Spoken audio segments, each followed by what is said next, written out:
Bwana Yesu asifiwe, wapendwa wa Kristo. Katika jambo ambalo linapaswa kufanyika kwa sasa,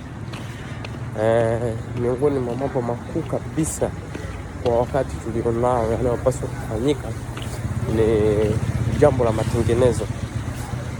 Matengenezo makubwa sana yanahitajika miongoni mwa wale wanaotazamia marejeo ya Yesu.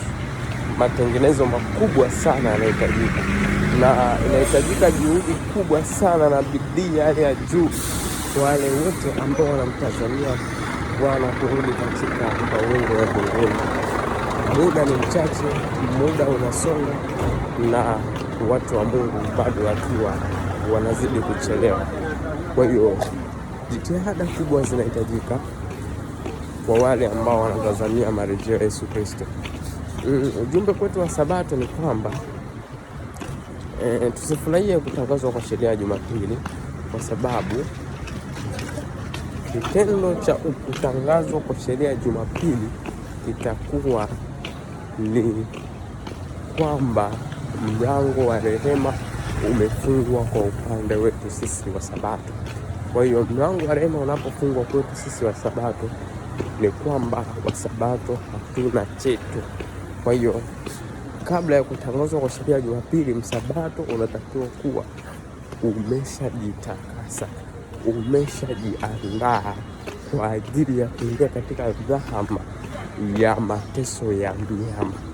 Wale ambao watakuwa hawajajitakasa mpaka sheria ya Jumapili inapotangazwa, hao watatupiliwa mbali na nafasi zao zitachukuliwa na watu kutoka nje ambao katika Danieli 11:41 wanawakilishwa na Edomu, Moabu na Amoni.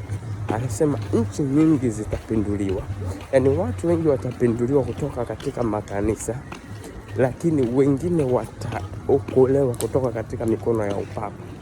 Ambao wanaotoka ndani ya kanisa ni wale wa Sabato ambao hawakuwa wametakaswa na ukweli wa leo, au walikuwa hawajatakaswa na ujumbe ule wa malaika wale watatu, ujumbe wa malaika wa kwanza, wa pili na watatu.